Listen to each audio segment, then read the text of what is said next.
जय श्री राम दोस्तों, स्वागत है आपका अपने चैनल स्टूडेंट पॉइंट वीडियो में। तो आई होप आप सभी लोग अच्छे होंगे। तो हम जीके का क्रैश कोर्स कर रहे हैं और हमने पॉलिटी के कुछ वीडियोस अभी तक कंप्लीट कर ली है। तो आज हम पढ़ने वाले हैं पॉलिटी की ही वीडियो, जिसमें हम पढ़ेंगे प्रेसिडेंट और वाइस प्रेसिडेंट के बारे में। ये दोस्तों बहुत ही इंपॉर्टेंट टॉपिक है, इससे भी आपको क्वेश्चन देखने को मिलेगा ही मिलेगा जीके वाले पोर्शन में, चाहे वो नॉन मेडिकल की जीके हो, मेडिकल की हो, आर्ट्स वालों की हो, चाहे शास्त्री की हो। ठीक है दोस्तों, हर एक पोर्शन में आपको जीके का मिलेगा ही मिलेगा और ये दोस्तों बहुत इंपॉर्टेंट है। ठीक है, तो अभी तक दोस्तों हमने कर चुके हैं अपनी फंडामेंटल राइट्स, डायरेक्टिव प्रिंसिपल हम कंप्लीट कर चुके हैं। तो आज हम पढ़ने वाले हैं प्रेसिडेंट और वाइस प्रेसिडेंट के बारे में। तो दोस्तों आपको सबसे पहले मैं बता दूं कि आर्टिकल नंबर 52 से लेके 62 तक हमारे पास किसके अंडर आते हैं दोस्तों? ये आते हैं हमारे प्रेसिडेंट के अंडर। ठीक है, तो हमने पढ़ रखा था दोस्तों कि पार्ट 3 में क्या आता था, हमारे पार्ट 3 में आता था हमारे पास फंडामेंटल राइट्स, जो कि थे हमारे कहाँ से स्टार्ट होते थे दोस्तों? 12 से लेके 35 तक। पार्ट 4 में क्या आता था दोस्तों? पार्ट 4 हमारा शुरू होता था दोस्तों 36 से 51 तक। ठीक है, ये पार्ट 4 में आता था। एक पार्ट 4A में दोस्तों आते हैं हमारे पास फंडामेंटल ड्यूटीज 51A आर्टिकल में। ठीक है, पार्ट 4 में दोस्तों डायरेक्टिव प्रिंसिपल के बारे में बताया गया था। तो आज हम पढ़ेंगे पार्ट 5 में। ठीक है, पार्ट 5 कहाँ से दोस्तों शुरू होते हैं? 52 से लेके 62 तक हमारे पास पार्ट 5 आता है। ठीक है, जिसमें हम पार्ट 5 में हमारी बात की गई है हमारे प्रेसिडेंट के बारे में। ठीक है, सबसे पहले दोस्तों हमारा हेड होता है इंडिया स्टेट का। ठीक है, इंडिया को भी हम एज अ स्टेट काउंट करते हैं अगर पूरे वर्ल्ड में बात करें तो। ये दोस्तों हेड होता है हमारे इंडिया स्टेट का। ठीक है, और ये हमारा फर्स्ट सिटीजन ऑफ इंडिया है। जो प्रेसिडेंट है उसको हम क्या कहते हैं? हमारा पहला citizen of India, first citizen of India भी हम इसको बोलते हैं। और ये दोस्तों हमारे आर्टिकल नंबर 52 में बोला गया है। ठीक है, ये कई बार आर्टिकल पूछ भी देते हैं कि आर्टिकल नंबर 52 में क्या कहा गया है। तो आर्टिकल नंबर 52 में कहा गया हमारा फर्स्ट सिटीजन ऑफ इंडिया कौन है? हमारे प्रेसिडेंट होते हैं। प्रेसिडेंट ऑफ इंडिया कौन होते हैं? हमारे फर्स्ट सिटीजन होते हैं इंडिया के। ठीक है, नेक्स्ट दोस्तों आर्टिकल नंबर 54 में कहा गया है कि president is elected by. President कैसे इलेक्ट होता है? ये दोस्तों बहुत इंपॉर्टेंट है। प्रेसिडेंट को कौन कौन वोट डालता है? ये दोस्तों बहुत इंपॉर्टेंट चीज़ है कि प्रेसिडेंट के जब इलेक्शन होते हैं तो प्रेसिडेंट के इलेक्शन के लिए वोट कौन डालता है। तो दोस्तों सब पहले मैं आपको बता दूं, जो भी इलेक्टेड मेंबर होते हैं हमारे लोकसभा के, ये याद रखना दोस्तों, सिर्फ इलेक्टेड मेंबर, जो इलेक्टेड मेंबर होते हैं हमारे लोकसभा के, आपको पता होगा लोकसभा में कितने मेंबर है? 545 मेंबर। ठीक है, और जो मैक्सिमम कितने होते हैं? 552 होते हैं। ठीक है, तो और वैसे ही दोस्तों हमारे पास इलेक्टेड मेंबर ऑफ राज्यसभा, ध्यान रखें, elected member of Lok Sabha, elected member of Rajya Sabha और elected member of state assembly. State assembly वाले बंदे, जैसे जो हमारे एमएलए होते हैं, जैसे हमारे हिमाचल प्रदेश में दोस्तों 68 एमएलए। ठीक है, वो 68 एमएलए भी प्रेसिडेंट के इलेक्शन को वोट डालते हैं। ठीक है, और जो हमारे लोकसभा के अध्यक्ष, लोकसभा के मेंबर्स होते हैं वो भी वोट डालते हैं, राज्यसभा के मेंबर भी वोट डालते हैं और स्टेट असेंबली के मेंबर भी वोट डालते हैं। और दोस्तों चौथे इसमें वोट डालते हैं स्टेट असेंबली ऑफ सिर्फ दिल्ली और Puducherry.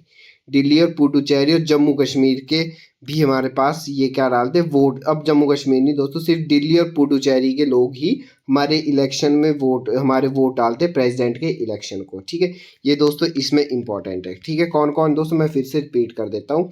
Elected member of Lok Sabha, elected member of Rajya Sabha, elected member of state assembly जो हमारे एमएलएज होते हैं। ठीक है, और state assembly of Delhi and Puducherry. ठीक है, इन चार जो होते हैं, ये चार, ये वोट डालते किसके लिए दोस्तों? प्रेसिडेंट के लिए। ठीक है, और ये किसके अंडर आता है? हमारा आर्टिकल नंबर 54 के अंडर आता है। एक बात का ध्यान रखें दोस्तों, इसमें नॉमिनेटेड मेंबर नहीं डालते वोट। ठीक है, जैसा आपको पता होगा कि राज्यसभा में कितने नॉमिनेटेड बंदे होते हैं? राज्यसभा में 12 बंदे नॉमिनेट कौन करता है? प्रेसिडेंट करता है। तो राज्यसभा में 12 मेंबर जो होते हैं वो वोट नहीं डालते। ठीक है, अब दोस्तों लोकसभा में वैसे ही 2 मेंबर होते थे, बल्कि अब ये खत्म कर दिए हैं। पहले हुआ करते थे ये 2 मेंबर एंग्लो इंडियन। ठीक है, वो भी वोट नहीं डाल सकते हमारे प्रेसिडेंट के इलेक्शन के लिए। इसीलिए यहाँ पे दोस्तों किस वर्ड का यूज़ किया है? इलेक्टेड वर्ड का यूज़ किया है। तो ये हमारा ख़त्म हो गया। नेक्स्ट पढ़ते हैं हम आर्टिकल नंबर 55 के बारे में। Proportional representation of by means of a single transfer vote. इस बात का भी दोस्तों ध्यान रखें कि जो हमारे प्रोपोर्शनल रिप्रेजेंटेशन का मतलब है कि जैसे हमारे दोस्तों यूपी है, यूपी हमारी सबसे बड़ी स्टेट है, तो जो उसके एमएलएज होते हैं उनकी जो वोट होती है उसकी वैल्यू भी दोस्तों ज़्यादा मानी जाती है, ये ध्यान रखें। मैं फिर से रिपीट कर देता हूँ, जैसे हमारे हिमाचल प्रदेश और यूपी को कंपैरिजन करेंगे हम, तो यूपी उसमें बड़ा है, ठीक है। तो जो यूपी के एमएलए होते हैं उनकी जो वोट होती है वो भी दोस्तों ज़्यादा काउंट होती है as compare to Himachal Pradesh के एमएलए की वोट, ठीक है। ये मतलब हुआ इसका proportional representation by means of single transfer. जिस ये दोस्तों क्या, इस यूपी के एमएलए की वोट ज़्यादा होती है एज कम्पेयर टू एचपी के एमएलए की, ठीक है, क्योंकि यूपी का एरिया दोस्तों क्या होता है ज़्यादा, ठीक है। ये आर्टिकल नंबर 55 ये दोस्तों इंपॉर्टेंट नहीं। वैल्यू ऑफ वोट भी दोस्तों आपके लिए इतना इंपॉर्टेंट नहीं, कैसे हमारी वोट की वैल्यू बनती है, ठीक है। जो हमारे टोटल पॉपुलेशन होती है स्टेट की divide by total number of elected member of state assembly, जैसे हमारी टोटल पॉपुलेशन की जितनी हिमाचल प्रदेश की होगी, ठीक है, divide by total number of elected member कितने दोस्तों 68 होते हैं, मल्टीप्लाई 1/1000, ठीक है। ये दोस्तों होता है, इसकी हमारे पास एक वोट की वैल्यू निकलती है। या ये दो उसके बाद दोस्तों total value of voter for all MLA of the state and total number of elected member of parliament, इसको भी डिवाइड करके निकलती। तो इतना दोस्तों ये आपके लिए इंपॉर्टेंट नहीं है। अगला ये आपके लिए इंपॉर्टेंट है, आर्टिकल नंबर 56 आपके लिए इंपॉर्टेंट है। इसमें दोस्तों हमारे क्या गया कि जो हमारे प्रेसिडेंट है उसका टेन्योर कितना होता है, 5 साल का होता है। ये इंपॉर्टेंट है, कितने साल का होता है दोस्तों, 5 साल का होता है, ठीक है। प्रेसिडेंट जब भी रिजाइन देता हो किसको रिजाइन देगा, वाइस प्रेसिडेंट को रिजाइन देता है। प्रेसिडेंट अगर रिज़ाइन देगा तो किसको रिज़ाइन देगा, वो वाइस प्रेसिडेंट को रिज़ाइन देगा। और अगर वहाँ पे वाइस प्रेसिडेंट ना हो, अगर वाइस प्रेसिडेंट ना हो तो वो दोस्तों हमारे पास चीफ जस्टिस ऑफ इंडिया को हमारे पास वो रिज़ाइन देता है, ठीक है। नेक्स्ट हमारे पास जो एक बार प्रेसिडेंट है वो दोबारा से प्रेसिडेंट बन सकता है, ये भी दोस्तों इंपॉर्टेंट है। ये आर्टिकल नंबर 57 में बोला है ये चीज़ कि कोई भी प्रेसिडेंट हो वो दोबारा से प्रेसिडेंट बन सकता है। जैसे हमारे डॉक्टर राजेंद्र प्रसाद थे, ठीक है, वो 2 टाइम्स हमारे प्रेसिडेंट रहे थे, ठीक है। तो आर्टिकल नंबर 56 और 57 दोनों इंपॉर्टेंट है, और आर्टिकल नंबर 58 भी दोस्तों वेरी वेरी इंपॉर्टेंट है, ठीक है। आर्टिकल नंबर 58 बोलता है कि सबसे पहले तो दोस्तों इंडिया का सिटीजन, क्वालिफिकेशन क्या होनी चाहिए प्रेसिडेंट बनने के लिए, सबसे पहली क्वालिफिकेशन दोस्तों इंडिया का सिटीजन होना चाहिए। दूसरी क्वालिफिकेशन उसकी उम्र कम से कम 35 साल तो होनी ही चाहिए। ये दोस्तों कई बार क्वालिफिकेशन पूछ देते हैं, ये इंपॉर्टेंट है कि प्रेसिडेंट की उम्र सबसे मिनिमम उम्र कितनी होनी चाहिए, मिनिमम एज कितनी होनी चाहिए, 35 ईयर होनी चाहिए, ठीक है। और दोस्तों ये तो should be qualified for the election of member of Lok Sabha, ये इंपॉर्टेंट है दोस्तों, ये लाइन बहुत ज़्यादा इंपॉर्टेंट है कि एक बार उसने ना लोकसभा का इलेक्शन ज़रूर क्वालिफाइड किया हो, ठीक है, प्रेसिडेंट के लिए। तो ये तीनों चीज़ें इंपॉर्टेंट है। क्या क्या दोस्तों, एक तो इंडिया का सिटीजन होना चाहिए, 35 साल उसकी उम्र होनी चाहिए, और एक बार लोकसभा का मेंबर ज़रूर होना चाहिए, ठीक है। ऑफिस ऑफ प्रॉफिट का मतलब उसको छोड़ना पड़ेगा। मान लो कोई अगर वो गवर्नमेंट जॉब में है, अगर वो प्रेसिडेंट बनता है तो उसको गवर्नमेंट जॉब छोड़नी पड़ेगी, ठीक है, मतलब वो लाभ का पद नहीं उठा सकता, ठीक है। तो इसमें ऑफिस ऑफ प्रॉफिट भी उसको बोलते हैं कि उसको दो जॉबों की पे वो नहीं ले सकता, तो उसको एक जॉब छोड़नी पड़ेगी। तो नेक्स्ट हमारे पास article number 71, dispute relation to election of president are challenge only in supreme court. हाँ, अगर कभी भी हमारे पास प्रेसिडेंट पे कभी भी कोई भी क्रिमिनल केस चलता है या सिविल केस चलता है तो उसका हमेशा चैलेंज कहाँ होगा, वो सिर्फ ओनली सुप्रीम कोर्ट में होगा, ठीक है। आप उसके लिए हाई कोर्ट या वहाँ पे नहीं अप्लाई कर सकते, ठीक है, सुप्रीम कोर्ट पे अप्लाई करना पड़ेगा। तो ये भी दोस्तों इतना इंपॉर्टेंट नहीं टैट के लिए, बाकी एग्जाम के लिए बहुत इंपॉर्टेंट है ये। नेक्स्ट आपका ओथ और अफर्मेशन, ठीक है। ओथ और अफर्मेशन जो हमारे प्रेसिडेंट होते हैं उसको हमेशा क्या लेनी पड़ती, शपथ लेनी पड़ती। शपथ कौन से आर्टिकल के अंदर लेनी पड़ती, आर्टिकल नंबर 68 के अंदर लेनी पड़ती है, ठीक है। उसको शपथ कौन दिलाता दोस्तों, ये इंपॉर्टेंट है, वेरी वेरी वेरी इंपॉर्टेंट है। हमारे प्रेसिडेंट को शपथ कौन दिलाता दोस्तों, CJI, chief justice of India हमारे जो होता है वो CJI, ये हमारे को ये शपथ दिलाता किसको दोस्तों, प्रेसिडेंट को। अगर वो ना हो तो कोई सीनियर जज उसको शपथ दिलाएगा, ठीक है। ये इंपॉर्टेंट, इसमें आर्टिकल नंबर 60 में ये बात कही है, तो आपको विद आर्टिकल नंबर याद होने चाहिए। पिछली बार भी HP टेट के शायद नॉन मेडिकल वालों को ये क्वेश्चन आया था, ठीक है, तो ये भी इंपॉर्टेंट है। तो नेक्स्ट हमारे पास इम्पीचमेंट पार्ट, जो हमारे प्रेसिडेंट है उसको कैसे हटाया जाता है। वैसे तो ये हटता नहीं, बहुत कम, आज तक कभी हटा नहीं है, पर वैसे उसको हटाया कैसे जा सकता है, वायलेशन ऑफ, क्यों हटा सकते हैं उसको, कि हमारे उसने संविधान को क्या किया, उसने खराब किया, तब उसको हम प्रेसिडेंट के पद से हटा सकते हैं। तो जो प्रेसिडेंट के पद को हटाना हो उसको बोलते हैं दोस्तों हमारे पास इम्पीचमेंट, उसको क्या बोलते हैं हम, इम्पीचमेंट बोलते हैं। तो आर्टिकल नंबर 61 में ये बात कही है, ठीक है। तो इससे आगे इम्पोर्टेंट है आपका हाँ, अगर प्रेसिडेंट किसी केस में फंस जाता तो वो दोस्तों किसी भी लॉयर को हायर कर सकता है, ठीक है। ये भी इम्पोर्टेंट है, पर ये भी आपके उसके HB टेट के लिए इम्पोर्टेंट नहीं है, ठीक है। बाकी और एग्जाम के लिए ये चीज़ इम्पोर्टेंट है। तो आर्टिकल नंबर 62 में दोस्तों हमारे पास प्रेसिडेंट की वैकेंसी के बारे में बताया है कि प्रेसिडेंट की वैकेंसी कैसे होती है, ठीक है। या तो उसका दोस्तों टेन्योर पूरा हो गया हो 5 साल वाला, ठीक है, या तो उसने क्या कर दिया, रिजाइन दे दिया हो, या उसकी इम्पीचमेंट हो गई, मतलब उसको हटा दिया गया हो, या तो वो मर गया हो, डेथ, ठीक है। तो वैसे हमारे पास प्रेसिडेंट का पद खाली होता है। तो एक किस आर्टिकल के अंदर होता है, आर्टिकल नंबर 62 के अंदर होता है, ठीक है। हाँ दोस्तों, ये भी मैंने आपको बताया कि अगर प्रेसिडेंट ना हो और अगर हमारे देश में प्रेसिडेंट छुट्टी पे हो, वाइस प्रेसिडेंट भी छुट्टी पे हो, तो हमारा जो चीफ जस्टिस ऑफ इंडिया होता है वो एज अ प्रेसिडेंट एक्ट होता है, ठीक है दोस्तों। वो एज अ प्रेसिडेंट भी माना जाता है। अगर हमारा प्रेसिडेंट भी छुट्टी में हो और वाइस प्रेसिडेंट भी अगर छुट्टी पे हो तो चीफ जस्टिस ऑफ इंडिया को हम प्रेसिडेंट मानते हैं। ये दोस्तों कई बार पूछ लेते हैं क्वेश्चन, ये भी इसमें वेरी वेरी इंपॉर्टेंट है, ठीक है। नेक्स्ट है आपके पास दोस्तों, ऐसे सिर्फ एक बार ही हुआ है, मोहम्मद हिद्दुल्ला। ये हमारे दोस्तों चीफ जस्टिस भी रहे हुए, प्रेसिडेंट भी रहे थे और वाइस प्रेसिडेंट भी रहे थे। तो दोस्तों ये बहुत ज़्यादा इम्पोर्टेंट है, ठीक है। जैसे हमारे मोहम्मद हिद्दुल्ला हमारे पास चीफ जस्टिस ऑफ इंडिया भी रहे हुए, प्रेसिडेंट भी अपॉइंट हुए, ठीक है। तो हमारे पास Giri Venkata Mohammad Hidayatullah Basappa Danappa was the acting president of India. मतलब वहाँ पे एक्टिंग प्रेसिडेंट ये बंदे रह चुके हैं, जो कि ये क्या होते थे दोस्तों, हमारे पास चीफ जस्टिस ऑफ इंडिया थे, ठीक है। क्योंकि प्रेसिडेंट की छुट्टी पे इनको कार्यभार संभाला गया था।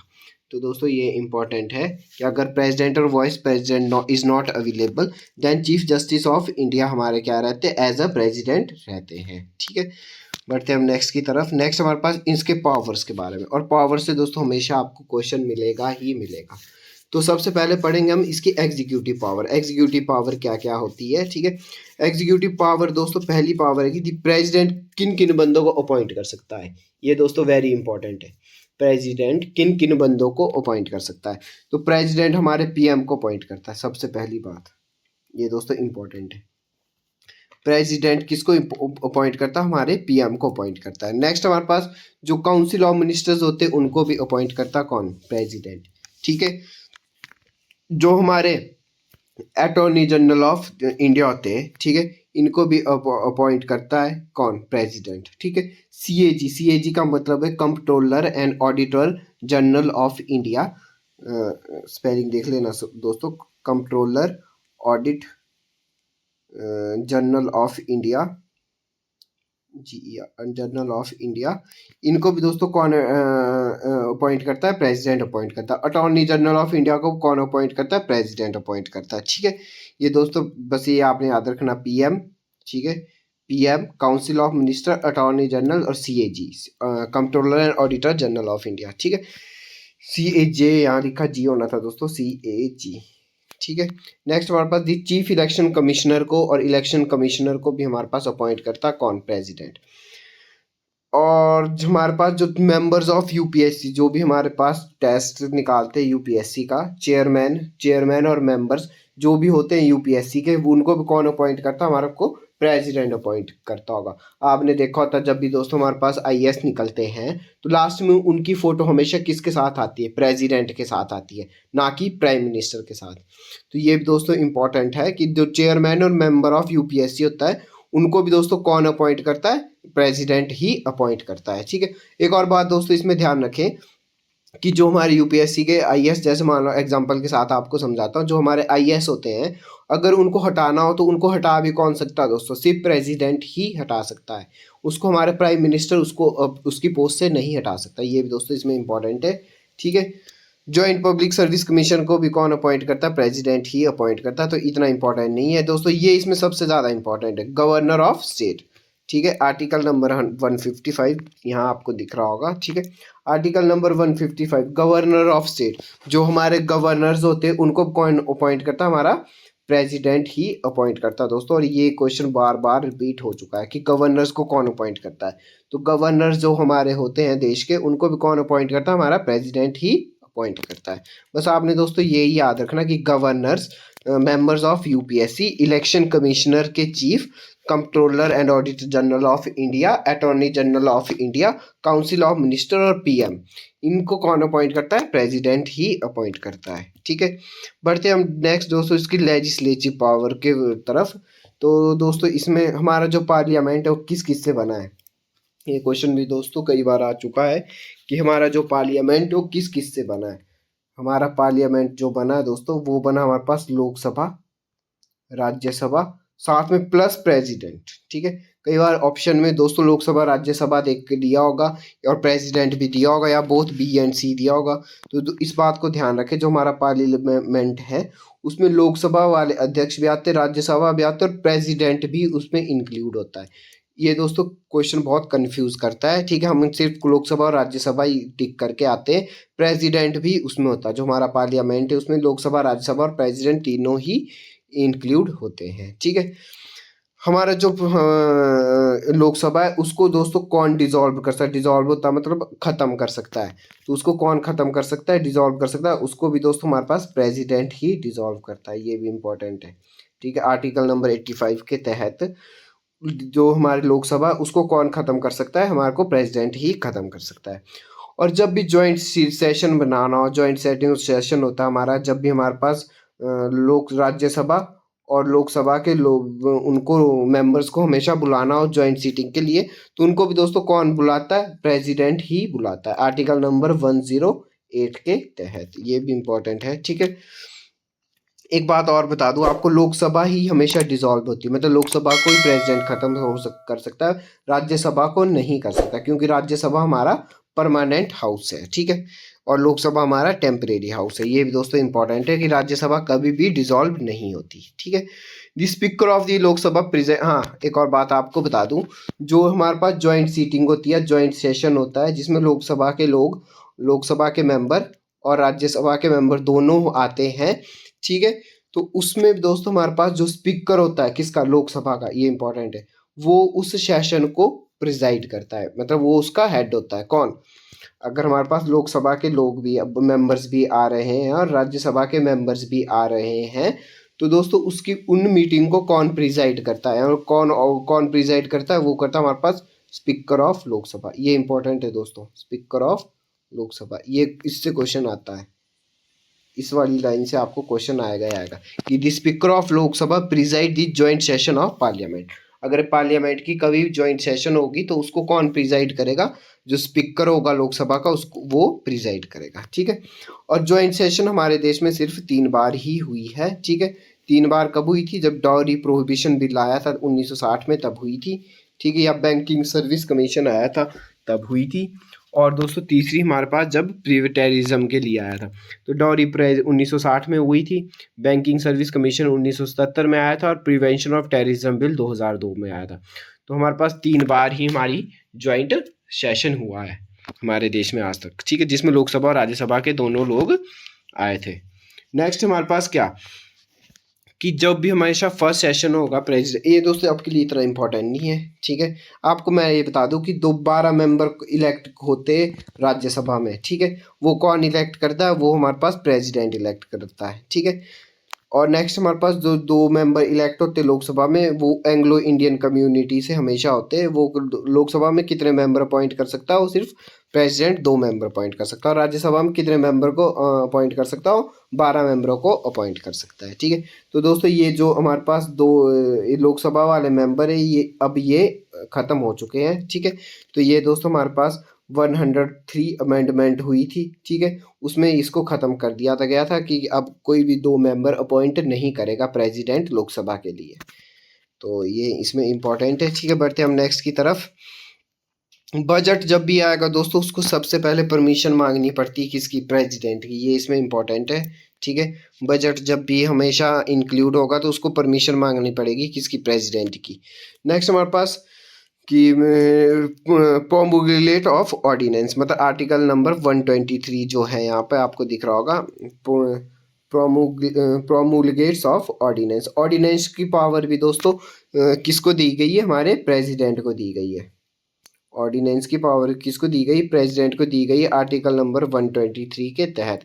मतलब इसका मतलब ये है कि when the parliament is not session the ordinance must be pass within 6 weeks for its resemble. ठीक है, ओनली इन इमरजेंसी सिचुएशन। ठीक है, तो दोस्तों अगर हमारे पार्लियामेंट सेशन में नहीं है तो दोस्तों उसको कौन बुला सकता है, हमारा प्रेसिडेंट बुला सकता है। और उसको दोस्तों हम पार्लियामेंट को 6 महीने तक आगे बढ़ा भी, 6 हफ्तों तक आगे बढ़ा भी सकता है इन इमरजेंसी सिचुएशन में। ठीक है, तो ये तो दोस्तों इतना डीप हमेशा कभी भी नहीं पूछते, तो आपके लिए ये इतना इम्पोर्टेंट नहीं है। फाइनेंशियल पावर सुन लो आपकी प्रेसिडेंट की क्या फाइनेंशियल पावर होती है। ठीक है, मनी बिल हमेशा कहाँ इंट्रोड्यूस होता है, हमेशा लोकसभा में इंट्रोड्यूस होता है, पर उसको लिए परमिशन किसकी मांगनी पड़ती है, प्रेसिडेंट की परमिशन मांगनी पड़ती है। तो ये दोस्तों इसमें इंपॉर्टेंट है। ठीक है, the president constitute the finance commission. Finance commission को कौन बनाता है, कंस्टिट्यूट करता है, वो प्रेसिडेंट ही कंस्टिट्यूट करता है।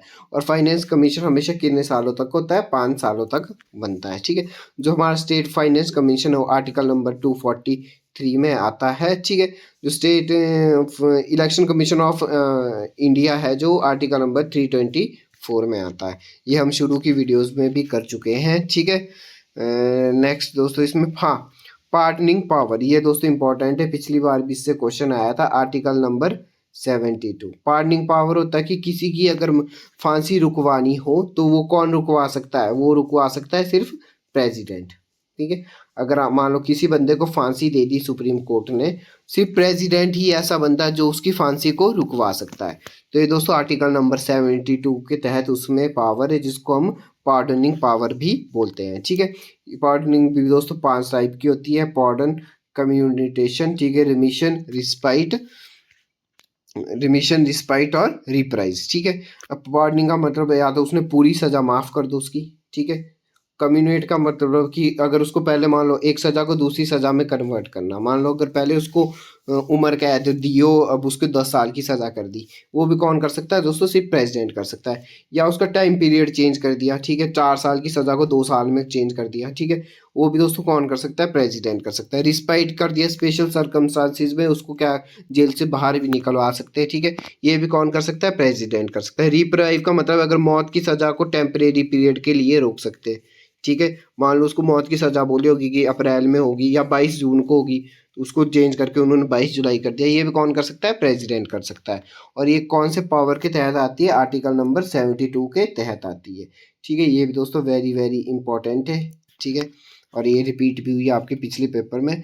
अब पढ़ेंगे हम वाइस प्रेसिडेंट के बारे में। पार्ट 6 हमारा वाइस प्रेसिडेंट रहता है। ठीक है, ये भी दोस्तों 5 सालों के लिए रहता है। आर्टिकल नंबर 63 से ये शुरू होता है। ठीक है, तो इसमें दोस्तों आपको इम्पोर्टेंट है कि should be qualification of election as a member of Rajya Sabha. तो दोस्तों जो हमारा वाइस प्रेसिडेंट है जो वो उसको क्वालिफाई करना पड़ेगा कौन सा, इलेक्शन राज्यसभा का। ठीक है, और प्रेसिडेंट को कौन सा करना पड़ता था दोस्तों, लोकसभा का करना पड़ता था। तो इन दोनों में यही डिफरेंस है। ठीक है, प्रेसिडेंट को लोकसभा का करना पड़ता है और वाइस प्रेसिडेंट को should be qualified for the election of Rajya Sabha. जो दोस्तों हमारे पास राज्यसभा का स्पीकर भी बोलते हैं या चेयरमैन, राज्यसभा का चेयरमैन कौन होता है, राज्यसभा का चेयरमैन भी दोस्तों कौन होता है, हमारा वाइस प्रेसिडेंट रहता है। और ये दोस्तों बहुत इंपॉर्टेंट है। ठीक है, राज्यसभा का जो चेयरमैन है वो कौन रहता है, हमारे पास वाइस प्रेसिडेंट रहता है। दी वॉइस, वीपी का मतलब है दोस्तों vice president. The vice president shall be ex officio chairman of Rajya Sabha. मतलब राज्यसभा का जो एक्स ऑफिशियो चेयरमैन भी कौन रहता है, हमारे पास वाइस प्रेसिडेंट रहता है। ठीक है, नेक्स्ट हमारे पास vice president makes a president, मतलब जो प्रेसिडेंट की शपथ जो कौन दिलवाता, हमारे पास वॉइस प्रेसिडेंट दिलाता, आर्टिकल नंबर 65 के तहत। 66 के तहत दोस्तों वॉइस प्रेसिडेंट के इलेक्शन के लिए वोट कौन डालता है, ये दोस्तों इंपॉर्टेंट है। इसमें मैं आपको बता दूं बोथ नॉमिनेटेड, ये इंपॉर्टेंट है, बोथ नॉमिनेटेड। पहले क्या था दोस्तों, सिर्फ इलेक्टेड मेंबर होते थे, यहाँ पे क्या है, बोथ नॉमिनेटेड और इलेक्टेड मेंबर ऑफ लोकसभा और राज्यसभा। सिर्फ लोकसभा और राज्यसभा के वोट ही, राज्यसभा के मेंबर्स ही सिर्फ वोट डाल सकते हैं, किसके लिए, वाइस प्रेसिडेंट के लिए। अब दोस्तों इसमें हमारे एमएलए जो होते हैं ये वोट नहीं डालते वाइस प्रेसिडेंट के लिए, तो ये इसमें इम्पोर्टेंट है, ठीक है। वाइस प्रेसिडेंट की इलेक्शन के लिए हमारे जो है हमारे जो मेंबर्स होते हैं, एमएलएज होते हैं, वो वोट नहीं डालते वाइस प्रेसिडेंट के लिए। देखो, नॉट एनी एमपी और एमएलएज वोट नहीं डालेंगे, ठीक है, ये मैंने लिख भी रखा है यहाँ पे। और सैलरी कितनी होती है वाइस प्रेसिडेंट की, 0। दोस्तों आप हैरान होंगे कि वाइस प्रेसिडेंट की सैलरी कितनी होती है, 0 होती है। क्योंकि दोस्तों वो कौन सी सैलरी लेता है, वो लेता है चेयरमैन ऑफ राज्यसभा की सैलरी लेता है, चेयरमैन ऑफ राज्यसभा की सैलरी वो लेता है। तो इसलिए वाइस प्रेसिडेंट की सैलरी उसको नहीं मिलती, उसको दो दो सैलरी नहीं अलाउड है, ठीक है। क्योंकि जो हमारा चेयरमैन होगा राज्यसभा का, उसी को हम वाइस प्रेसिडेंट भी बोलते हैं, ठीक है। नेक्स्ट हमारे पास इसकी ओथ एंड अफर्मेशन दोस्तों आर्टिकल नंबर 69 के तहत आती है, तो इतना इम्पोर्टेंट नहीं है। हाँ, वाइस प्रेसिडेंट हो तो किसी एक क्वेश्चन आया हुआ है, रिपीट हुआ है, vice president is not a member of Rajya Sabha और लोकसभा। वाइस प्रेसिडेंट ना ही लोकसभा का मेंबर होता है, ना ही राज्यसभा का मेंबर होता है, ठीक है। ये दोस्तों इम्पोर्टेंट है, वेरी वेरी वेरी इंपॉर्टेंट है। और ये दोस्तों क्लर्क वाले एग्जाम के लिए तो आप समझ लो कि बहुत ही ज़्यादा इंपॉर्टेंट क्वेश्चन है, ठीक है। फर्स्ट वाइस प्रेसिडेंट कौन थे हमारे, डॉक्टर सर्वपल्ली राधाकृष्णन थे, ठीक है। फर्स्ट मुस्लिम प्रेसिडेंट कौन है हमारे पास, डॉक्टर जाकिर हुसैन रहे। और मोहम्मद हिमदुल्ला हमारे वाइस प्रेसिडेंट भी रहे, प्रेसिडेंट भी रहे, और चीफ जस्टिस ऑफ इंडिया भी रहे हुए हैं, ठीक है दोस्तों। तो इसमें यही इसमें इम्पॉर्टेंट है कि वाइस प्रेसिडेंट के इलेक्शन के लिए कौन वोट डालता है। और वाइस प्रेसिडेंट आर्टिकल नंबर 63 के तहत आता है। वाइस प्रेसिडेंट के लिए क्वालिफिकेशन क्या क्या है, उसको राज्यसभा का इलेक्शन क्वालिफाई करना पड़ता है। दूसरी बात, वो इंडिया का सिटीजन होना चाहिए। तीसरी बात, उसकी उम्र भी 35 साल होनी चाहिए। मिनिमम एज कितनी होनी चाहिए, 35 ईयर होनी चाहिए, ठीक है। उसकी जो हमारा वाइस प्रेसिडेंट होता है वही हमारा चेयरमैन होता है, किसका, राज्यसभा का। जो वाइस प्रेसिडेंट होगा वही चेयरमैन होगा, किसका, राज्यसभा का। तो ये दोस्तों इसमें इम्पोर्टेंट है, बाकी इसमें कुछ खास इम्पोर्टेंट नहीं है, ठीक है। और दोस्तों ये हमने कहाँ से उठा रखा है, ये आपके लिए बड़े टेस्टों के लिए इम्पोर्टेंट है कि जो हमारा चेयरमैन होगा राज्यसभा का वही वाइस प्रेसिडेंट होगा। ऐसा कौन से देश में होता है, ये दोस्तों अमेरिका के देश में होता है, यूएसए में ऐसा होता है कि जो हमारा वाइस प्रेसिडेंट होगा वही चेयरमैन होगा, किसका, राज्यसभा का। तो ये दोस्तों हमने वहाँ से कॉपी किया, अमेरिका में उसको क्या बोलते हैं, सन्नत बोलते हैं। जैसे हमारे यहाँ राज्यसभा बोलते हैं, वैसे वहाँ क्या बोलते हैं, उसको सन्नत बोलते हैं, ठीक है। तो इतना डीप आपको कभी नहीं पूछेंगे एचबी टैट में, पर और एग्जाम के लिए इम्पोर्टेंट है, ठीक है। तो आज की वीडियो हमारी यहीं ख़त्म होती है दोस्तों। अगर आपको वीडियो पसंद आती है तो कमेंट बॉक्स में एक छोटा सा दिल ज़रूर रिएक्ट करना, ठीक है। अगर आपको जो भी इम्पोर्टेंट था मैंने आपको करवा दिया, इतना डीप कभी भी एचपी टैट में नहीं पूछते। और बाकी क्लर्क के लिए मैं आपको अलग से वीडियोस बना दूंगा, ठीक है। तो आई होप आपको वीडियो पसंद आई होगी। और अगर आप हमारे चैनल पर नए हो तो हमारे चैनल को ज़रूर ज़रूर सब्सक्राइब करना। तो thanks for watching this video.